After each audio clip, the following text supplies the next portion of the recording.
Good afternoon students. कला विज्ञान वाणिज्य महाविद्यालय बदलापूर गृहविज्ञान विषयाच्या BA तृतीय वर्षाच्या या तासिकेमध्ये आपण आज या ठिकाणी जो आपला पेपर आहे गृहयोजना आणि अंतरसजावट याच्यामधला युनिट फर्स्ट जो आहे गृहयोजना तो आपण सुरू केलेला होता. आजच्या या तासिकेमध्ये आपण गृहयोजनेची तत्त्वे या संदर्भामध्ये माहिती घेणार आहोत. तर गृहयोजनेची तत्त्वे ही का बघणं आवश्यक आहे, तर गृहयोजनेची तत्त्व जर आपल्याला माहिती असली तर त्याच्यामध्ये मग आपल्याला गृहयोजनेबद्दलचा आपला जो दृष्टिकोन असतो तो बदलण्यासाठी आपल्याला या ठिकाणी मदत होते. सोबतच गृहरचना करताना म्हणजे आपल्या घराचं बांधकाम करताना आपल्याला या गृहयोजनाच्या तत्त्वाची माहिती असल्यामुळे त्याची मदत ही चांगल्या दृष्टिकोनातून आपल्याला रचना करताना होऊ शकते. म्हणून पुढील प्रमाणे म्हणजे काही गृहयोजनेची तत्त्व जी निश्चित आहेत त्याबद्दल आपण एक एक करून आता माहिती घेऊया. पहिलं तत्त्व आहे घराचा दर्शनी भाग किंवा घराचा दृष्टिकोन. आता घराचा दर्शनी भाग म्हणजे काय, तर आपल्या घराचा बाहेरून दिसणारं जे दृश्य असतं म्हणजे घराच्या समोर उभं राहिल्यानंतर आपण जेव्हा आपल्या घराकडे बघतो त्यावेळेस जो दिसणारा भाग असतो तो म्हणजे घराचा दर्शनी भाग आणि हा दर्शनी भाग म्हणजेच आपल्या घराचा दृष्टिकोन. तर घराच्या योजनेमध्ये दिशाच्या स्थितीला म्हणजे दिशा या गोष्टीला खूप महत्त्वाचे स्थान दिलेले आहे. बहुतेक वेळा घराचे बाह्यरूप हे लक्षात घेतलं जातं म्हणजे बघितलं जातं, कारण की काय की first impression is the last impression.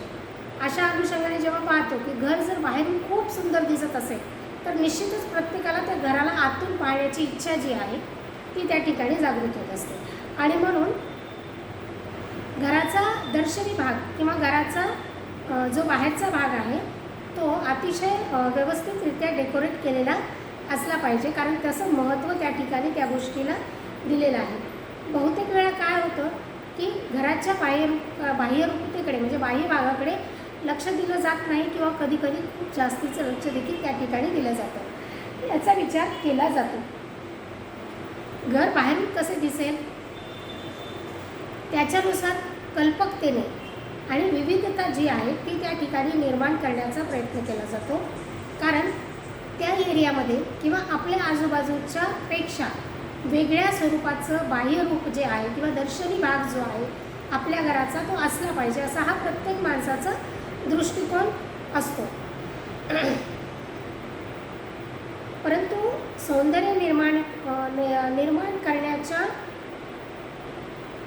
आग्रहाखातर म्हणजे की बाह्यरूप छान दिसलं पाहिजे, सुंदर दिसलं पाहिजे, इतरांपेक्षा वेगळं असलं पाहिजे याचा आग्रह करता करता साधारणपणे कुठे आपली संरक्षण म्हणजे आपल्या घराचं, आपल्या घरातील लोकांचं आणि आपल्या घरातील मालमत्तेचं ह्या संरक्षणाला कुठेही धोका पोहोचणार नाही किंवा त्याचं कुठे नुकसान होणार नाही किंवा त्यालाही त्या ठिकाणी तितकंच महत्त्व दिलं गेलं पाहिजे. याच्यासाठी घराची दिशा निश्चित करणं आवश्यक आहे. म्हणजे की आपला फ्रंट डोअर म्हणजे एंट्रन्स जो आहे तो आपला निश्चित असला पाहिजे. आजकाल सोबतच म्हणजे वास्तुशास्त्राची जी काही एंट्री घराच्या एकंदर विचारामध्ये केली जाते की जेणेकरून शुभ वास्तू आणि अशुभ वास्तू किंवा वास्तुशास्त्राच्या नियमाप्रमाणे जर घर बांधलं नाही तर त्या ठिकाणी काही गोष्टींची अडचणी ज्या आहेत त्या ठिकाणी त्या निर्माण होतात. असा जो समज आहे हा समज दूर करण्यासाठी आजकाल वास्तुशास्त्राच्या दृष्टिकोनातून काही दिशा ज्या आहेत त्या महत्त्वाच्या मानल्या जातात. घराच्या योजनेमध्ये दरवाजे खिडक्यांची योजना ही अशी असायला पाहिजे की ज्याच्यामुळे आपल्या खोलीमध्ये सूर्यप्रकाश व्यवस्थित प्रमाणात येऊन खोलीचं वातावरण जे आहे ते त्या ठिकाणी प्रसन्न राहण्यासाठी मदत होईल. परंतु दुपारचं प्रखर ऊन हे देखील आपल्या खोलीत किंवा आपल्या घरात नाही यायला पाहिजे, कारण की त्याच्यामुळे देखील आपल्या खोलीचं तापमान किंवा टेम्परेचर हे वाढून त्या ठिकाणी गरमी किंवा इतर गोष्टी ज्या आहेत त्या ठिकाणी त्रासदायक ठरू शकतात. म्हणून दरवाजे खिडक्यांची योजना ही त्या पद्धतीने असली पाहिजे. साधारण बैठक खोली जी आहे ती दक्षिण आणि वायव्य दिशेला असावं असं वास्तुशास्त्रानुसार म्हटलं जातं.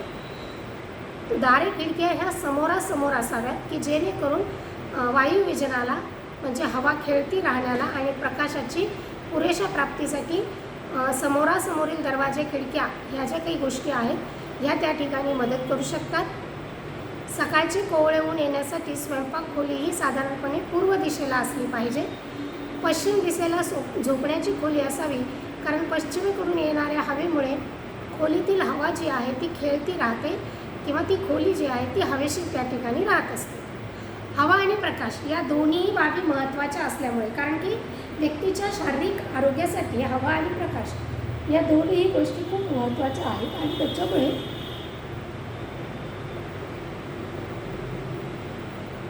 योग्य हवा आणि सूर्यप्रकाश मिळेल अशीच आपल्या घराची रचना जी आहे ती करायला पाहिजे. किंवा रेडीमेड घर जर आपण घेत असो तर त्या पद्धतीने त्या खोलीची त्या घराची रचना असायला पाहिजे. या पद्धतीचा अभ्यास म्हणजे घराचा दृष्टिकोन आपण लक्षात घ्यायला पाहिजे. त्याच्यानंतर दुसरा मुद्दा आहे एकांतता. आता एकांतता म्हणजे काय तर प्रायव्हसी. तर प्रायव्हसी जी आहे किंवा एकांतता हे जे काही तत्त्व आहे याच्याकडे विशेष करून लक्ष देणं आवश्यक आहे. कारण घरातील खोल्यांची जागा जेव्हा आपण ठरवत असतो तेव्हा प्रत्येक खोलीला एकांतता ही मिळायला हवी असा आपला दृष्टिकोन त्या ठिकाणी राहिला पाहिजे किंवा अशी दक्षता आपण त्या ठिकाणी घेतली पाहिजे.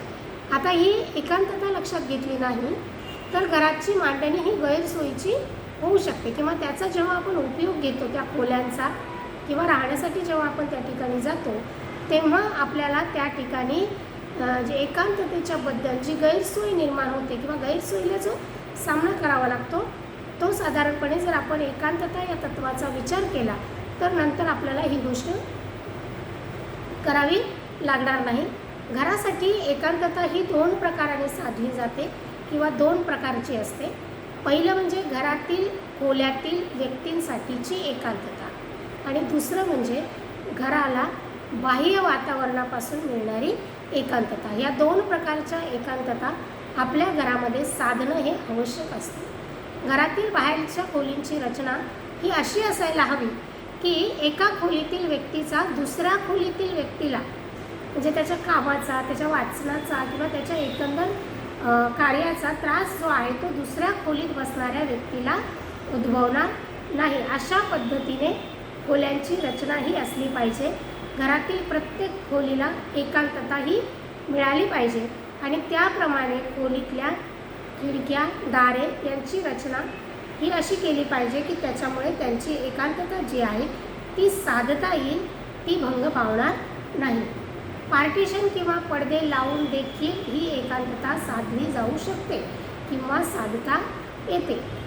जर आपल्याला त्या ठिकाणी भिंत बांधणं शक्य नसेल किंवा कुठल्याही स्वरूपाचं कन्स्ट्रक्शन करणं त्या ठिकाणी जर शक्य नसेल तर अशा वेळेस आपण तात्पुरत्या स्वरूपाचं पार्टिशन किंवा पडद्यांचा वापर करून त्या ठिकाणची एकांतता जी आहे ती आपण त्या ठिकाणी साधू शकतो.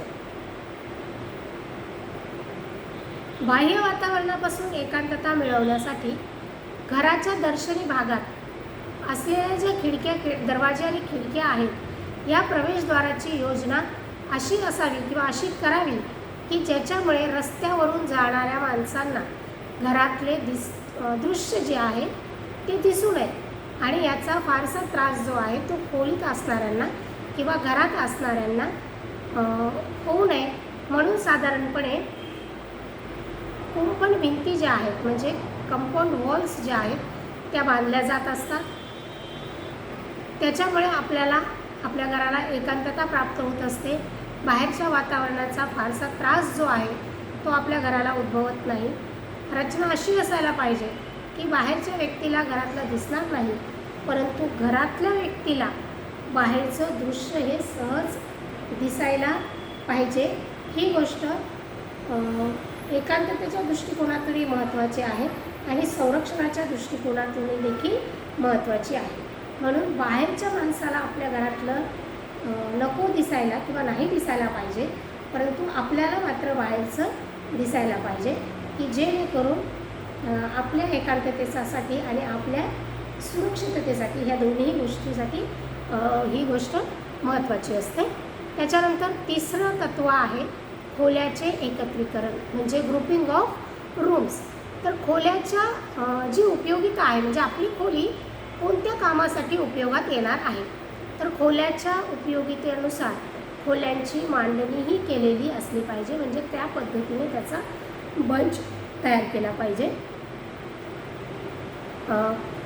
खोल्या या घरातील व्यक्तींच्या कामाच्या सोयीनुसार असतील तर काम करणे हे त्या ठिकाणच्या व्यक्तींना किंवा त्या घरातील लोकांना सोपं जाईल. त्याची उपयुक्तता लक्षात घेऊन त्या ठिकाणी खोल्यांचे गट तयार करायला पाहिजे. उदाहरणार्थ व्हरांडा, बैठक खोली, पाहुण्यांची खोली, स्वयंपाक खोली, जेवण खोली, कोठीघर आणि देवघर. म्हणजे असं जे काही बंचिंग आहे किंवा असं जे ग्रुपिंग आहे ते जर केलं तर साधारण स्वयंपाक खोलीला अटॅच जर जेवणघर, कोठीघर आणि देवघर ह्या ज्या काही गोष्टी असतील, म्हणजे या परिसरामध्ये वावरणारे जे लोक असतील, म्हणजे जसे की या घरातील गृहिणी आहे किंवा इतर स्वयंपाक करणारी मावशी आहे किंवा कुणी असेल, तर त्या ठिकाणी तिला स्वयंपाकघरापासून जेवणाच्या खोलीपर्यंत जाण्यासाठी खूप परिश्रम किंवा वॉकिंगचा जो काही त्रास आहे किंवा जो काही वेळेचा अपव्यय होणार आहे त्या ठिकाणी, तर ती गोष्ट त्या ठिकाणी लक्षात घेऊन जर अशा पद्धतीने खोल्यांची ग्रुप केला तर त्या ठिकाणी लागणारा वेळ आणि श्रम या दोनही गोष्टी त्या काम करणाऱ्या व्यक्तीच्या त्या ठिकाणी वाचू शकतात आणि त्याचा उपयोग ते इतर कामासाठी करू शकतात. म्हणून अशा माध्यमाने जेव्हा आपण लक्षात घेतो तर आपल्या खोल्यांमध्ये एकत्रीकरण असणं आवश्यक आहे. आता खोल्यांचे एकत्रीकरण जेव्हा आपण करतो तेव्हा त्याचे काय काय फायदे हे आपल्याला मिळतात, तर त्याच्यामध्ये नंबर 1 आहे की खोल्याच्या एकत्रीकरणामुळे घरातून इकडं तिकडं जाणं, म्हणजे खोलीतून दुसऱ्या खोलीत जाणं, म्हणजे एका खोलीतून दुसऱ्या खोलीत जाणं, याच्यासाठी श्रम आणि वेळेची बचत जी आहे ती त्या ठिकाणी होत असते. कारण की बैठक खोलीनंतर पाहुण्यांची खोली किंवा वरांडा या गोष्टी जर आसपास असतील तर त्या ठिकाणी जी व्यक्ती राहते किंवा ज्या व्यक्तीला त्या ठिकाणी काम करायचं असतं तिला एका खोलीतून दुसऱ्या खोलीत जाण्यासाठी वेळ आणि श्रम जो आहे तो त्या ठिकाणी कमी खर्च करावा लागतो, म्हणजे तिच्या वेळेची आणि श्रमाची बचत होते. दुसरी गोष्ट आहे बैठक खोलीजवळ पाहुण्यांची खोली असावी, म्हणजे घरातील इतर कामांना पाहुण्यांना त्रास होणार नाही. म्हणजे आपल्या घरात चालणारी जी इतर कामं आहेत त्या कामाचा त्रास त्या पाहुण्यांना होणार नाही आणि पूर्ण घर न ओलांडता सरळ बैठकीत त्या व्यक्तीला त्या पाहुण्यांना जाता येईल. अशा पद्धतीने बैठक खोलीच्या आजूबाजूच्या जागेवरतीच पाहुण्यांची खोली ही असली पाहिजे की त्यांच्यामुळे घरातल्यांची एकांतता जाणार नाही आणि घरातल्या कामामुळे त्यांची एकांतता त्या ठिकाणी भंग पावणार नाही. अशा पद्धतीने दोनही गोष्टींचा विचार करून तशा पद्धतीचं खोल्याचं बंचिंग जे आहे ते त्या ठिकाणी करायला पाहिजे. तिसरा मुद्दा आहे की गृहिणीसाठी स्वयंपाकघर व इतर अनुषंगाने असणाऱ्या खोल्या यांचं एकत्रीकरण असल्या तर त्या कमी श्रमामध्ये जास्तीत जास्त काम त्या ठिकाणी करू शकते. समजा आता स्वयंपाक खोलीच्या जवळपास जर तिचं कोठीघर असेल तर त्या कोठीघरातून लागणारं जे सामान आहे ते सामान आणण्यासाठी तिला फार लांब चालावं लागणार नाही किंवा एका दुसऱ्या तिसऱ्या चौथ्या अशा 3-4 खोल्या पार करून तिला पुढं जावं लागणार नाही. म्हणून स्वयंपाक खोलीच्या बाजूलाच किंवा त्यातच कोठीघर हे असलं पाहिजे. तिथंच आपल्याला जेवणाची सोय म्हणजे एक मोठा स्पेस जो आहे त्या ठिकाणीच आपण जेवणाची सोयसुद्धा त्या ठिकाणी करू शकतो. कारण की किचनमध्ये तयार होणारा स्वयंपाक जो आहे तो परत डायनिंग टेबलवरती आणून ठेवावा लागतो. म्हणून जी काही चालनाची क्रिया असते, म्हणजे जे काही श्रम असतात तिचे, म्हणजे क्रिया असतात, या क्रिया ज्या आहेत ह्या क्रिया त्या ठिकाणी चालण्याची क्रिया जी आहे ती त्या ठिकाणी कमी होईल आणि तिचे श्रम त्या ठिकाणी वाचतील आणि त्या श्रमाचा ती इतर ठिकाणी चांगल्या पद्धतीने गृहिणी उपयोग करू शकेल. म्हणून साधारणपणे स्वयंपाक खोलीच्या आजूबाजूला जेवणाची खोली आणि कोठीघर हे देखील त्याच्या इन्क्लुडेड विचार करून केलेले असले पाहिजे की ज्यामुळे गृहिणीच्या श्रमामध्ये बचत होईल आणि कमीत कमी वेळेमध्ये ती जास्तीत जास्त कामं देखील त्या ठिकाणी करू शकेल. तर अशा पद्धतीने या 3 मुद्द्यांचा जो अभ्यास आहे तो खोल्याला एकत्रित करण्यासाठी बघायला पाहिजे.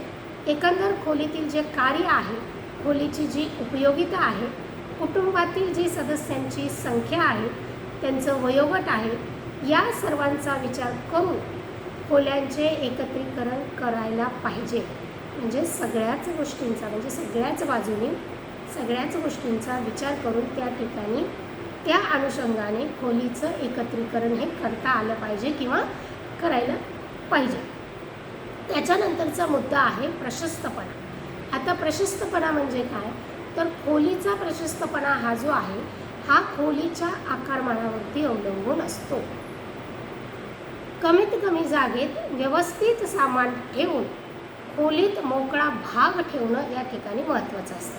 म्हणजे की जितकं कामापुरतेच सामान किंवा कामापुरतेच फर्निचर जर आपण त्या ठिकाणी ठेवलं तर त्याच्यामुळे ती खोली जी आहे ती मोकळी वाटेल आणि मोकळी वाटल्यामुळे त्याच्यात एक प्रकारचा प्रशस्तपणा त्या ठिकाणी निर्माण होईल. किंवा एका साधारण खोलीमध्ये जर आपण फर्निचरची गर्दी केली आणि त्या ठिकाणी जर फिरण्यासाठी किंवा इतर कामासाठी जर जागाच उरली नाही तर साधारणपणे त्या खोलीचं आकारमान त्या ठिकाणी छोटं दिसायला लागतं. म्हणजे त्याच्यातला प्रशस्तपणा जो आहे तो त्या ठिकाणी कमी होतो. म्हणून कमीत कमी जागेमध्ये व्यवस्थित सामान ठेवून खोलीचा मोकळा भाग तयार करणे हे महत्त्वाचे तत्त्व त्या ठिकाणी मानलं जातं, ज्याला प्रशस्तपणा असं म्हणतात. आता हा खोलीचा आकार जो आहे, म्हणजे आजकालच्या काळामध्ये काय होतं की कमीत कमी जागेचा आणि जास्तीत जास्त कामासाठी कसा उपयोग करावा अशी रचना करताना ह्या गोष्टी ठरवणे, म्हणजे खोलीचा प्रशस्तपणा कसा आपल्याला राखता येईल हे ठरवणे या ठिकाणी महत्त्वाचे असते. आता खोलीचा प्रशस्तपणा कशा राखायचा, तर याच्यासाठी खालील काही बाबी आहेत, म्हणजे मी जे सांगणारे काही मुद्दे आहेत ते त्या ठिकाणी महत्त्वाचे असतात. की जसं खोलीचा आकार जर लहान असला तर भिंतीतील कपाटे, माळे यांचा वापर करून वस्तू जर ठेवल्या तर खोली मोठी वाटते व खोलीतील बराच भाग मोकळा होतो. म्हणजे खोलीतील आकारमान जे आहे ते राखून खोलीच्या भिंतीमध्येच जर आपण कपाटे, एक शेल्फ वगैरे सारख्या गोष्टी जर आपण तयार केल्या तर भिंतीच्या समोर फर्निचर ठेवण्यापेक्षा त्या भिंतीमध्ये ज्या काही जागा आपण तयार केलेल्या आहेत त्या जागेमध्ये आपण त्या वस्तू ठेवून किंवा ते स्टोरेज करून आपण खोलीतील प्रशस्तपणा जो आहे तो अबाधित राखू शकतो. म्हणजे फर्निचर ठेवून त्याच्यामध्ये त्या वस्तू ठेवण्यापेक्षा ज्या भिंतीमध्ये तयार केलेल्या जागा आहेत त्याच्यामध्ये जर त्या आपण वस्तू ठेवल्या तर खोली मोठी वाटते आणि खोलीचा बराचसा भाग हा मोकळा त्या ठिकाणी राहतो. त्याच्यानंतर दुसरा मुद्दा आहे दारे खिडक्यांची जागा व उघडण्याची दिशा ही देखील योग्य असायला पाहिजे. साधारणपणे दरवाजे खिडक्यांची फटे जी आहे ती बाहेरच्या बाजूने उघडणारे असावेत, म्हणजे आतली जागा जी आहे ती त्या ठिकाणी मोकळी राहील. दारांचे पट उघडताना ते भिंतीला लागले जावेत, म्हणजे पटाचा अडथळा देखील त्या ठिकाणी होणार नाही. म्हणजे खिडक्या ज्या आहे साधारणपणे बाहेरच्या बाजूने उघडणाऱ्या असल्या पाहिजे, जेणेकरून आतल्या बाजूने जर त्या उघडणाऱ्या असतील तर तेवढा एरिया जो आहे, तेवढा भाग जो आहे तो कायम काम करण्यामध्ये किंवा इतर गोष्टींमध्ये अडथळा निर्माण करू शकतो.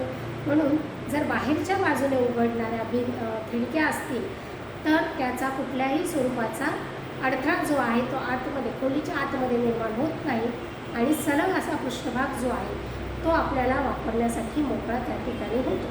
दरवाजे जर आपण आतल्या बाजूने उघडणारे ठेवत असलो किंवा आतल्या बाजूने उघडणारे जरी घेत असलो तरी त्यावेळेस त्या दरवाजाची फट जी आहे ती आतल्या बाजूने पूर्णपणे फोल्ड होऊन भिंतीला चिटकणारी असली पाहिजे, जेणेकरून जर ती भिंतीला चिटकली नाही, ती अर्धवट जर राहत असेल तर त्या ठिकाणी एका स्वरूपाचा म्हणजे उजेडाचा अभाव जो आहे, म्हणजे येणारा लाईट जो आहे तो त्या ठिकाणी टाळला जात असतो किंवा त्याचा डायरेक्ट वापर जो आहे किंवा डायरेक्ट घरामध्ये येणारा जो प्रकाश आहे तो त्या ठिकाणी